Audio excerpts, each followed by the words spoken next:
नमस्कार, आप देख रहे हैं द फैक्ट इंडिया और मैं हूं आपके साथ पूजा यादव। राजस्थान के बांसवाड़ा से निकलने वाली माही नदी में छोटे छोटे द्वीप होने की वजह से इसे 100 द्वीपों का नगर भी कहा जाता है। ये गुजरात और मध्य प्रदेश की सीमा से सटा है। पूरे राजस्थान में यही सबसे ज्यादा बारिश भी होती है, जिसकी वजह से ये राजस्थान का सबसे हरा भरा शहर है।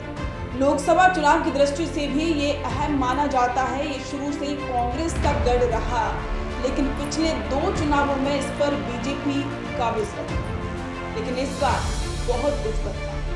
बांसवाड़ा लोकसभा सीट पर इंडिया गठबंधन कांग्रेस और बीजेपी के राजकुमार रोत ने जीत हासिल की और इसके साथ ही उन्होंने बीजेपी समेत अन्य प्रत्याशियों को शिकस्त दी है। हालांकि अब तक चुनाव आयोग ने इसकी घोषणा भी कर दी है।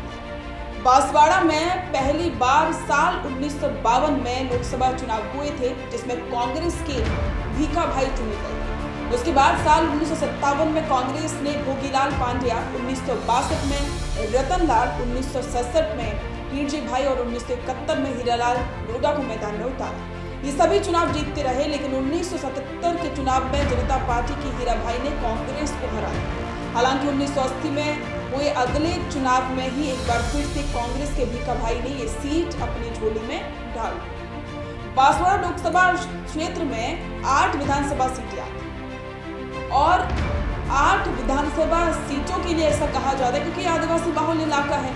और इस बार जो समीकरण बदले हैं उसकी वजह यही मानी जा रही है क्योंकि राजकुमार रोत ने जमीनी स्तर पर पहुंचकर इस बार जो जीत हासिल की है उसकी वजह यही मानी जा रही है क्योंकि राजकुमार रोत ने जमीनी स्तर पर पहुंचकर लोगों को अपने पक्ष में किया और लोगों से वोट की अपील की, लोगों के मुद्दे जाने, जिसकी वजह से जनता ने उनका सपोर्ट किया। साल 2019 के परिणाम पर अगर हम नजर डालें तो पिछले चुनाव के नतीजों पर हम देखते हैं तो बीजेपी ने जीत दर्ज की थी।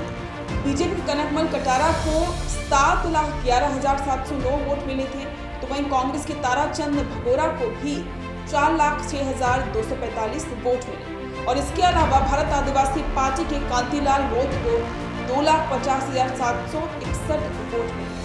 और इसके अलावा 2014 के लोकसभा चुनाव की बात करें तो बीजेपी उम्मीदवार मानशंकर नामा ने कांग्रेस उम्मीदवार रेशम मालवीय को 91,916 वोटों से पराजित किया था। और इस बार राजकुमार रोत ने करीब 2.5 लाख वोटों से पराजित किया है महेंद्रजीत सिंह मालवीय। महेंद्रजीत सिंह मालवीय पहले कांग्रेस में थे, लेकिन बाद में बीजेपी में शामिल हुए और बीजेपी के सिंबल पर ही उन्होंने लोकसभा का चुनाव लड़ा, लेकिन इस बार के लोकसभा के चुनाव में उन्हें करारी हार का सामना करना पड़ा। इस पर आपके विचार हमारे साथ साझा करें और बने रहें द फैक्ट इंडिया के साथ।